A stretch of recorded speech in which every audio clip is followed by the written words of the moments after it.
Gujarat's #1 engineering university, Sankal Chand Patel University, 9642706257.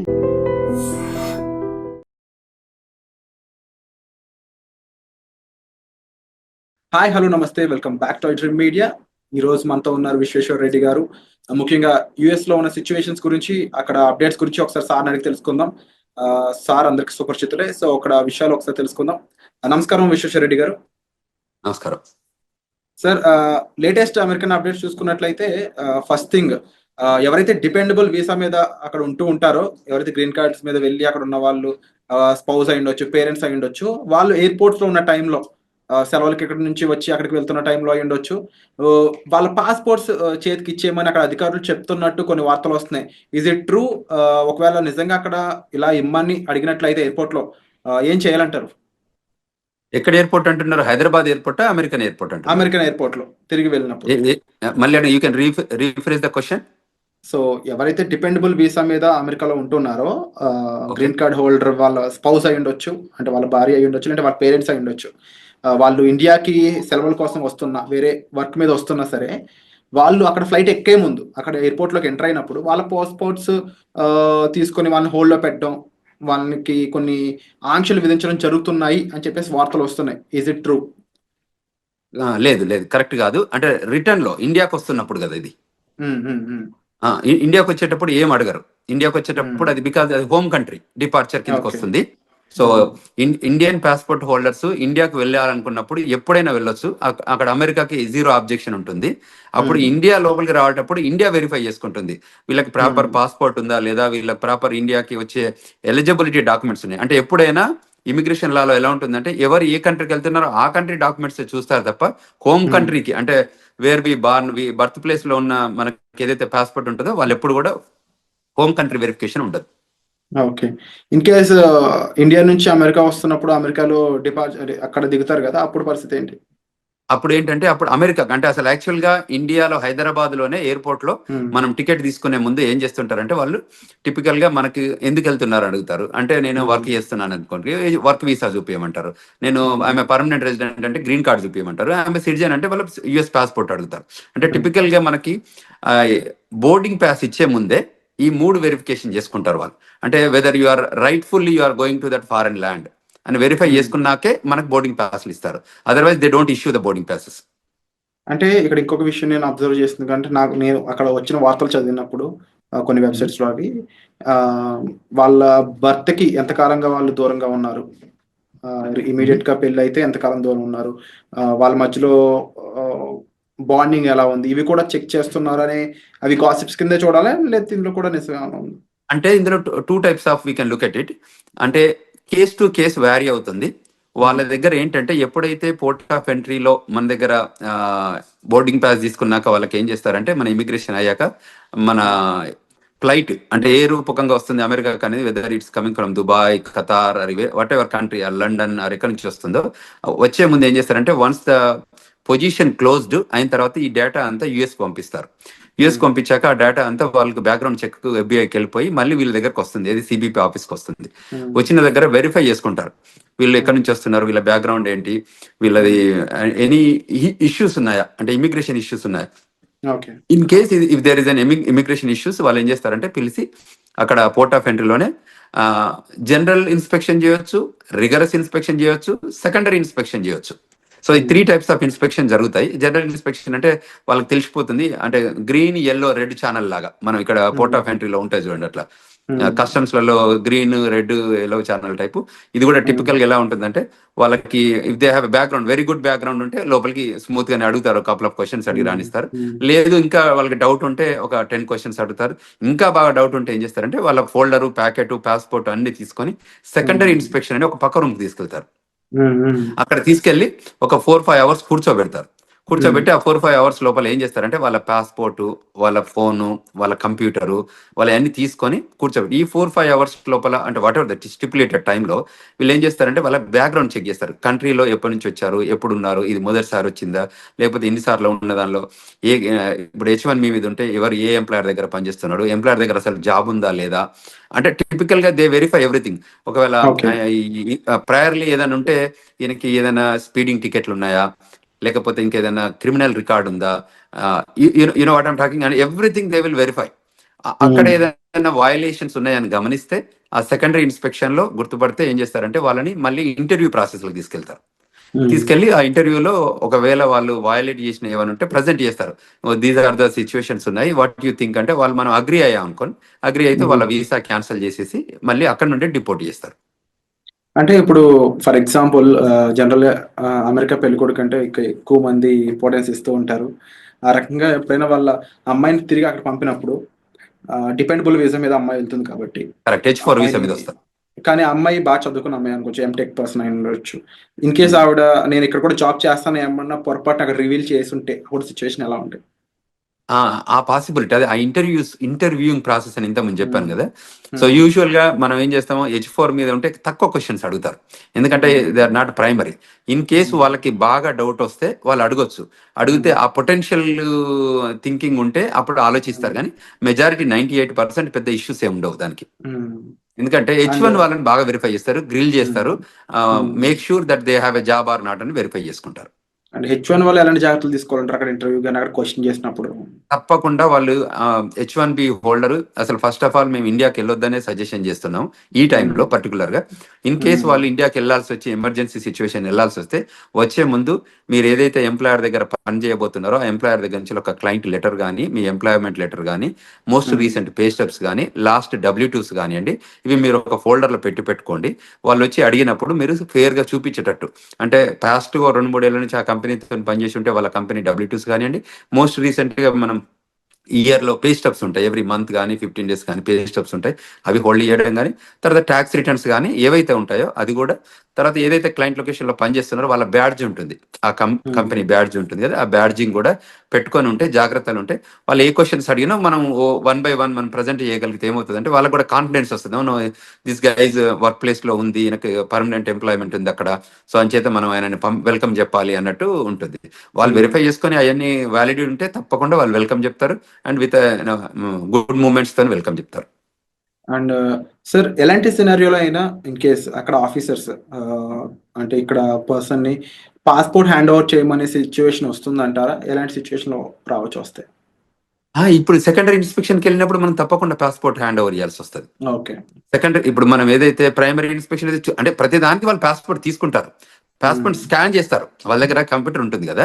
ఇప్పుడు you're an Indian, you're coming on F1 visa, so passport తీసుకుంటారు, finger printing తీసుకుంటారు, తర్వాత iris check చేస్తారు, picture తీస్తారు, finger printing total 10 fingers అంటే 2 hands పెట్టి 10 fingers check చేసుకున్న తర్వాత ఇంటర్వ్యూ క్వశ్చన్స్ ఉండి దాని తర్వాతనే పంపిస్తారు. ఈ పాస్పోర్ట్ అందులో స్కాన్ చేస్తేనే అప్పుడు వాళ్ళకి డీటెయిల్స్ అన్ని వస్తాయి కదా.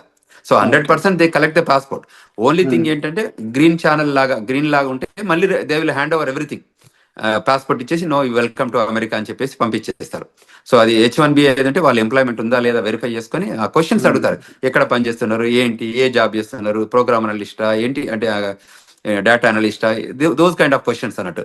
సో క్లయింట్ లొకేషన్ లో జాబ్ ఉందా వెరిఫై చేసుకొని, మీ ఎంప్లాయర్ తో టచ్ లో ఉన్నావా, అంటే దీస్ ఆర్ ద కొన్ని కామన్ మినిమం క్వశ్చన్స్ ఉంటాయి కదా. ఆ మినిమం క్వశ్చన్స్ అడిగాక మళ్ళీ దే హ్యాండ్ ఓవర్, లోపలికి వెళ్ళాక ఫస్ట్ పాస్పోర్ట్ తీసుకొని క్వశ్చన్స్ అడిగాక మళ్ళీ పాస్పోర్ట్ హ్యాండ్ ఓవర్ చేస్తారు. సో పాస్పోర్ట్ తీసుకోవడం అనేది ఒక common practice. Only American citizens అయి ఉండి వాళ్ళకి గ్లోబల్ ఎంట్రీ ఉంటే తప్ప వీళ్ళని యూజువల్ గా గ్లోబల్ ఎంట్రీ ఉన్న వాళ్ళకి ఎలా ఉంటుందంటే వాళ్ళకి ఐరిష్ తో టెస్ట్ చేస్తారు, వాళ్ళకి ఇండిపెండెంట్ గా వాళ్ళే స్కాన్ చేసుకోవచ్చు, వాళ్ళే పిక్చర్ దిగొచ్చు. ఇప్పుడు యాప్ కూడా వచ్చింది, గ్లోబల్ ఎంట్రీ యాప్. సో అందులోనే వాళ్ళు ఫోటోలు తీసుకొని సబ్మిట్ చేస్తారు, CBP ఆఫీసర్ వెరిఫై చేసుకొని ఎవ్రీథింగ్ గుడ్ ఉందంటే వాళ్ళు ఈవెన్ పాస్పోర్ట్ కూడా అడగరు, యూ కెన్ గో అని చెప్పేస్తారు. ఎందుకంటే వాళ్ళకి బ్యాక్గ్రౌండ్ చెక్లు, వ్యాలిడేషన్ అంతా జరుగుతుంది కాబట్టి.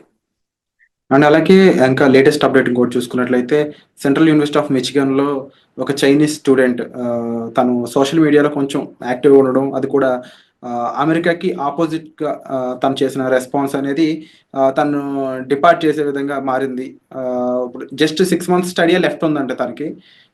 2016లో తను వెళ్ళాడంట స్టడీస్ కోసం.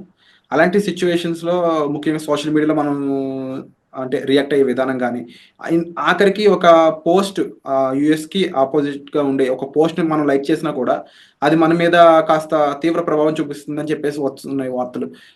ఈ పరంగా ఇండియన్ స్టూడెంట్స్ కూడా ఎఫెక్ట్ అయ్యే ఛాన్స్ ఉందా? అసలు అక్కడ స్టూడెంట్స్ ఎలాంటి జాగ్రత్తలు తీసుకోవాలంటారు? Correct, very good question Virat. Typical ఏంటంటే మనకు ఈ ఇక్కడ కంట్రీలో మనం non immigrant aliens, we are here for a short term, అంటే టర్మ్ బేస్డ్ వస్తున్నాం మనం ఈ కంట్రీలోకి. అది F1 అయితే 2 to 5 years, H1 అయితే 3 to 6 years, and permanent residence అయితే యూ హ్యావ్ రెసిడెన్సీ రిక్వైర్మెంట్ ఉంది కాబట్టి అది ఫాలో అయితే ఇస్తారు. సో ఎక్కడైతే నాన్ ఇమిగ్రెంట్ ఏలియన్స్ ఉంటారో వాళ్ళకి ఈ స్పెషల్గా ఈ రూల్స్ అని అప్లై అయ్యేది. ఎందుకంటే మనం కంట్రీ లాయాలిటీ చూపిస్తే తప్ప మనం కంట్రీ లోపలికి రానివ్వరు. సో కంట్రీకి అగనెస్ట్గా చేసే యాక్టివిటీస్ ఏదైనా సోషల్ మీడియా రూపకంగా కానీ వాళ్ళకి ఎక్కడైనా అబ్జర్వ్ చేసి ఉంటే వాళ్ళు వెరిఫై చేసుకుంటారు. వెరిఫై చేసుకొని క్వశ్చన్ చేస్తారు. ఎక్కడైనా ఎవిడెన్స్ దొరికితే తప్పకుండా వాళ్ళు క్వశ్చన్ చేస్తారు, ఈజ్ దట్ యూ అని చెక్ చేసుకొని వాళ్ళు డిపోర్టేషన్ ప్రొసీడింగ్ చేస్తారు. ఇప్పుడు ఈ ట్రంప్ అడ్మినిస్ట్రేషన్ సెకండ్ టర్మ్ వచ్చాక ఏంటంటే చాలా ఎగ్జిక్యూటివ్ ఆర్డర్స్ తీసుకున్నారు. అందులో some of the executive orders వాళ్ళకి అవుట్ రైట్ సిబిపి ఆఫీసర్కి అథారిటీ ఇస్తుంది డిపోర్టేషన్ చేయడానికి. సో అందులో ఏ సిచ్యువేషన్ ఎరైజ్ అయినా, ఏ రకమైన ఇష్యూస్ వచ్చినా, ఏ రకమైన లాయాలిటీ ఇన్ స్టేక్లో ఉన్నా, అంటే ఆ లాయాలిటీ ప్రూవ్ చేయలేకపోయినా వాళ్ళకి every right to send them back, period. There is no second to it. అంటే ఇప్పుడు స్టూడెంట్స్ అనేవాళ్ళు already campus outside jobs చేయకూడదని కొన్ని రూల్స్ ఉన్నాయి. సో ఇప్పుడున్న టైంలో స్టూడెంట్స్ అనేవాళ్ళు ముఖ్యంగా తీసుకోవాల్సిన టాప్ 3 జాగ్రత్తలు అంటే ఏం చెప్తారు? అంటే టిపికల్గా వీళ్ళు ఏం చేయొచ్చు అంటే ఏదైతే స్టూడెంట్గా మనం ఫోకస్గా ఏదైతే ఎడ్యుకేషన్ కోసం మనం వచ్చామో దాని మీదనే స్ట్రిక్ట్ ఉండి ఆ లైన్లోనే మనం పనిచేసుకోగలిగితే ఏ ఇష్యూ లేదండి. విత్ ఇన్ ద 2 years లోపల ఎడ్యుకేషన్ కంప్లీట్ చేసి 3 years ఓపీటీసీ అంటే regular OPT and stem OPT తీసుకొని పనిచేసుకోగలిగితే దెర్ ఇస్ నో ఇష్యూ. ఎప్పుడైతే మనం ఇమిగ్రేషన్ నేషనాలిటీ యాక్ట్ వయలేషన్స్ ఏదైనా చేస్తే ఆ వయలేషన్స్ ఐడెంటిఫై అయితే తప్ప వాళ్ళు వెల్కమ్ చెప్తారు. ఇట్ ఈస్ అ కంటిన్యూస్గా కంట్రీ నీడెడ్ స్టూడెంట్స్. అందువల్ల ఎప్పుడు కూడా వాళ్ళని అంటే డిపోర్ట్ చేయడం అనేది ప్రైమరీ ఏం పెట్టుకోరు. టిపికల్గా ఏంటంటే వాళ్ళు రావాలి, కష్టపడి చదువుకోవాలి, కంట్రీకి వాళ్ళ కాంట్రిబ్యూషన్ కావాలనే కోరుకుంటుంది అమెరికా. సో అందులో ఎమినెన్సీ ఎఫెక్టివ్గా స్కిల్ ఉన్న వాళ్ళందరినీ కూడా కంట్రీ ఎప్పుడు లూజ్ చేసుకోదు. ఎప్పుడైనా స్కిల్ లేబర్ కానివ్వండి, స్కిల్ నాలెడ్జ్ ఉన్న వాళ్ళు కానివ్వండి, ఎడ్యుకేషన్లో కానీ ఎంప్లాయ్మెంట్ కానీ ఎక్స్ట్రాడినరీ ఎబిలిటీ మనం పెర్ఫామ్ చేస్తే అమెరికా ఎప్పుడు కూడా వెళ్ళగొట్టదు. ఎప్పుడు వెళ్ళగొడుతుంది? Any backgrounds, negative background, criminal background, financial background issues ఉన్నప్పుడు, అటువంటి ఇష్యూస్ వాళ్ళు అబ్జర్వ్ చేసినప్పుడు వాళ్ళు క్లియర్గా చెప్తారు, you are violating this so and so sections 1, 2, 3, so based on this sections you are deportable case అని చెప్పి డిపోర్ట్ చేస్తున్నారు. సో అందువల్ల మన వాళ్ళకి ఏం చెప్తానంటే ఇది స్టూడెంట్స్ కానీ అదేవిధంగా స్టూడెంట్ పేరెంట్స్ కూడా గైడ్ చేస్తున్నాం. ఎందుకంటే ఇప్పుడున్న కరెంట్ జనరేషన్లో, కరెంట్ సిచ్యువేషన్లో, జనరేషన్ మీన్స్ ఏంటంటే ఇది డిజిటల్ ఏజ్ జనరేషన్. అంతకుముందు ఏంది first generation, second generation type, ఇప్పుడు డిజిటల్ ఏజ్ జనరేషన్ వచ్చింది. సో మీరు ఏది చేసినా అక్కడ ట్రాక్ అవుతుంది.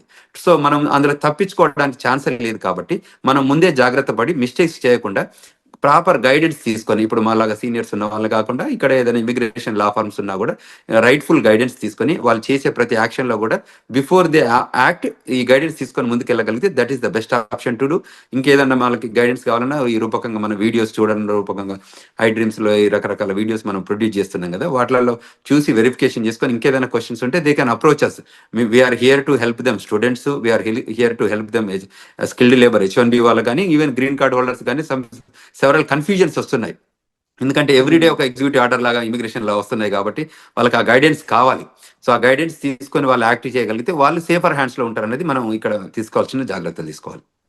అలాగే విశ్వేశ్వర్ గారు, ముఖ్యంగా H1B వీసాకు సంబంధించి చాలా చేంజెస్ రాబోతున్నాయి. ఎలిజిబిలిటీ క్రైటీరియాలో కూడా చేంజెస్ రాబోతున్నాయని తెలుస్తూ ఉంది. ఇన్కేస్ చేంజెస్ అనేవి చేసినట్లయితే ఎలాంటి విషయాల్లో చేంజెస్ చేసే అవకాశం అనేది ఉంటుందంటారు? అంటే there are number of things. America ఏం చేస్తుందంటే every time they will revive and define new things. అంటే ప్రయర్గా జరుగుతున్న ఇష్యూస్ కానీ అడ్రస్ చేసుకుంటూ వాళ్ళకి ఎవ్రీ మంత్ ఒక మీటింగ్ జరుపుకుంటారు. ఆ మంత్ మీటింగ్లో అనాలిసిస్ చేస్తారు, ఏదైనా ఇష్యూస్ ఉన్నాయా, కన్సర్న్స్ ఉన్నాయా, ఏమన్నా మన కంట్రీ ఇంపాక్ట్ ఏదైనా అవుతుందా, దీనివల్ల బెనిఫిట్ అవుందా ఈ ప్రోగ్రామ్ని ఏమైనా చేంజ్ చేయాలా. అంటే ఇది డిపార్ట్మెంట్ ఆఫ్ లేబర్ ప్రోగ్రామే కానివ్వండి, ఇది డిపార్ట్మెంట్ ఆఫ్ స్టేట్ ప్రోగ్రామ్ కానివ్వండి, ఇది USCIS ప్రోగ్రామ్ కానీ, ఏ ప్రోగ్రామ్స్ అయినా కూడా వాళ్ళు డిఫైన్ చేసుకుంటారు. అది ఎడ్యుకేషన్, డిపార్ట్మెంట్ ఆఫ్ ఎడ్యుకేషన్ అంటే గవర్నమెంట్లో ఏ ప్రోగ్రామ్ ఉన్నా కూడా ఆ ప్రోగ్రామ్ మీద అనాలిసిస్ చేసుకుంటారు. ఇది కంట్రీ ఇంట్రెస్ట్లో పనిచేస్తుందా, కంట్రీకి ఏమైనా బెనిఫిట్ అవుతుందా, how we can redefine and the best process and best possible opportunity to grow this country అని చూస్తారు. అందులో ఏమైనా మనకి కన్సర్న్స్ ఉన్నాయనుకుంటే వాటిని కరెక్ట్ చేస్తారు. ఆ కన్సర్న్ కరెక్ట్ చేసే ప్రాసెస్లోనే వాళ్ళు ఈ చేంజెస్ తీసుకొస్తారు. అందులో ఇప్పుడు ఎంప్లాయ్మెంట్ ఇష్యూస్ ఉన్నాయనుకోండి, ఆ ఎంప్లాయ్మెంట్ దానిలో చేంజ్ చేస్తారు, ఓపీటీలో చేంజ్ చేస్తారు. ఒకప్పుడు వాళ్ళకి లేని ఓపీటీ క్రియేట్ చేశారు, ఓపీటీ తర్వాత 36 months ఇచ్చారు. సో అమెరికా ఇప్పుడు ఏంటంటే వాళ్ళకి స్కిల్డ్ లేబర్ కావాలి. అంటే నాలెడ్జబుల్ పీపుల్ కావాలి, who can make and break the greatest technology evolution లో చేయగలిగే పీపుల్ ఉంటే వాళ్ళని తీసుకొని ముందుకు ప్రొడ్యూస్ చేసుకొని ఆ కంట్రీ బెనిఫిట్ లో పనిచేపించుకుంటారు. కాబట్టి ఆ లైన్ లో ఉన్న వాళ్ళకి ఏ మాత్రం ఇష్యూ లేదు, ఆ లైన్ లో పనిచేసేటట్టు మన వాళ్ళు ఉండాలి. అండ్ యూజువల్ గా ఇండియన్ పీపుల్ టెండెన్సీ ఏంటంటే they are gem of the gems in education, STEM, science and technology, engineering, mathematics లో మనంత గొప్పగా ప్రపంచంలో ఎక్కడ ఉండరు. సో ఆ స్కిల్ని మనం ప్రాపర్గా ఎగ్జిబిట్ చేయగలిగితే, ఆఫీసర్ ముందు కానివ్వండి, ఇంటర్వ్యూవర్ ముందు కానివ్వండి, గవర్నమెంట్ ముందు కానీ చేయగలిగితే మనకు ఇట్స్ రెడ్ కార్పెట్ వెల్కమ్ ఉంటుంది. అది గుర్తించితే మనం తప్పకుండా ముందుకు ఎదగడానికి ఆస్కారం ఉంటుంది. Wonderful sir. And episode close చేసే ముందు ఒక మాట స్టూడెంట్స్ కానీ లేకపోతే అక్కడ ఎంప్లాయీస్ కానీ డిపెండబుల్ వీసా మీద ఉన్న వాళ్ళకి ఓవరాల్గా వీరందరికీ మీరు చెప్పే మాట ఏంటి? ఏదైనా ఇప్పుడున్న కొత్త ట్రెండ్స్ మనకి ఎవ్రీ టైం జరుగుతున్నాయి కాబట్టి ఏంటంటే న్యూ ఎగ్జిక్యూటివ్ ఆర్డర్స్ వస్తున్నాయి కాబట్టి, ఇప్పటికే వచ్చినాయి కాకుండా ఫ్యూచర్ కూడా రాబోతున్నాయి కాబట్టి, సో మీరు వెల్ ఇన్ఫార్మ్డ్గా ఉండాలి, అందరితో కనెక్ట్ ఉండాలి. సో మనకు తెలిసిందే కరెక్ట్ అని అనుకోవద్దు. సో తప్పకుండా you take good guidance from non profit organisations కానీ మమ్మల్ని అప్రోచ్ అయితే మేము వీఆర్ దేర్. మేము చెప్తున్నాం గ్లోబల్ తెలంగాణ ద్వారా కూడా వాళ్ళకి ఈమెయిల్ రూపకంగా కానీ ఫోన్ రూపకంగా కానీ మేము ఫోన్ నెంబర్స్ కూడా ఇచ్చాము. సో అమెరికాలో ఉన్నాం కాబట్టి అదేవిధంగా మనకి ఏదైనా law firm, immigration law firm guidance కానివ్వండి, సజెషన్స్ కానివ్వండి తీసుకోవాలి. ఇవాళ మేము yesterday organised global Telangana association ద్వారా ఒక సెమినార్ ఆర్గనైజ్ చేశాము, వెబినార్ ఆర్గనైజ్ చేశాము. బ్రహ్మాండంగా ఒక 1000 మంది జాయిన్ అయ్యారు. 1000 మంది స్టూడెంట్స్ రూపకంగా ఇమిగ్రేషన్ రిక్వైర్మెంట్ ఏమున్నా కూడా ఇప్పుడు కరెంట్ లో జరుగుతున్న ఇమిగ్రేషన్ ట్రెండ్స్ పైన ఏవేవైతే ఇష్యూస్ ఉన్నాయో వాటిపైన మేము ఆర్గనైజ్డ్ విత్ సీనియర్ ఇమిగ్రేషన్ అటార్నీతోని కాన్ఫరెన్స్ కాల్ ఆర్గనైజ్ చేస్తే there are number of peoples join అయ్యారు. వాళ్ళ క్వశ్చన్స్ ఒక 2.5 గంటల కాన్ఫరెన్స్ కాల్ జరిగింది. అంటే అంతసేపు క్వశ్చన్స్ అడిగారు వాళ్ళంతా. So it is very informable. అట్లా ముందుకు వచ్చి తెలుసుకోగలిగితే that is the greatest thing. So మేము అదే చెప్తున్నాం. అది F1 కానివ్వండి, H1 కానివ్వండి, గ్రీన్ కార్డ్ హోల్డర్స్ కానివ్వండి, ఈవెన్ సిటిజన్స్ కానివ్వండి, ఈ కంట్రీ రిక్వైర్మెంట్స్ ఏమున్నాయి, ఇప్పుడు సిటిజన్షిప్ అయినా కూడా గ్రీన్ కార్డ్ అయినా కూడా మనం ఈ AR11 అప్డేట్ చేస్తున్నామా, మనం F1 H1 వాళ్ళు కూడా AR11 అంటే స్టేటస్ మనకి అడ్రస్ అప్డేట్ చేస్తున్నామా, లేకపోతే రిజిస్ట్రేషన్ రిక్వైర్మెంట్స్ అప్డేట్ చేస్తున్నామా. మనం ఈ కంట్రీలోకి వచ్చాం కాబట్టి మనం ఈ కంట్రీ నామ్స్ అంటే లా ఆఫ్ ద ల్యాండ్ ఎలా ఇమిగ్రేషన్స్ ఉన్నాయో, ఇమిగ్రేషన్ నేషనల్ యాక్ట్ రూల్స్ ఏది ఉన్నాయో మనకు తెలిస్తే ఫాలో అవుదాం, తెలియకపోతే తెలుసుకొని ఫాలో అవుదాం. Bottom line we need to follow the rules. So if you follow the rules there is no issue. This country is the best country to live and this the best country to welcoming. And the country people కూడా చాలా బాగుంటారు. మనం కూడా grow కావడానికి opportunity ఉంటుంది. మన పిల్లలకు కూడా చాలా కంఫర్టబుల్గా సెటిల్ అవుతారు. సో అక్కడ ఉన్న చదువుకున్న స్టూడెంట్స్ అయి ఉండొచ్చు, వర్క్ చేసే వాళ్ళు అయి ఉండొచ్చు, ఎవరు కూడా ఇన్సెక్యూరిటీస్ ఏం పెట్టుకోకుండా ప్రాపర్గా ప్రొఫెషనల్స్ని కలిసి మీ డౌట్స్ అనేవి సాల్వ్ చేసుకోగలిగినట్లయితే మీరు ఒక సేఫ్ అండ్ సెక్యూర్ లైఫ్ అక్కడ లీవ్ చేయొచ్చండి. దాంతోపాటుగా అంతగా మిమ్మల్ని ఇబ్బంది పెట్టే విషయం అయితే మాత్రం తప్పకుండా ఇమీడియట్లీ మీరు ఒక ప్రొఫెషనల్ కానీ, ఎంబసీ సైడ్ పీపుల్ కానీ, లేకపోతే అక్కడ లా ఫీమ్ సంబంధించిన పర్సన్స్ అయి ఉండొచ్చు, లేకపోతే మన విశ్వేశ్వరరావు గారు లాంటి ప్రొఫెషనల్స్ మీరు కలిసినట్లయితే కాస్త జాగ్రత్తలతో పాటుగా మీకు కాస్త గైడెన్స్ ఇచ్చే ఛాన్సెస్ అనేవి దొరుకుతాయి. సో తప్పకుండా మీరు తీసుకునే ఇనిషియేషన్స్ అనేవి చాలా గ్రేట్ విశ్వేశ్వర్ గారు. తప్పకుండా మీరు కండక్ట్ చేసే వెబినార్స్ అయి ఉండొచ్చు, లేకపోతే ఇలా ఇంటర్వ్యూస్ రూపంలో అయి ఉండొచ్చు, చాలా ఇన్ఫర్మేషన్ని చాలా మందికి అందిస్తూ ఉన్నారు. So we're thankful and thank you so much for great information. మరిన్ని అప్డేట్స్ పై త్వరలోనే మరొక ఇంటర్వ్యూతో మీ ముందుకు వస్తాం. Thank you so much.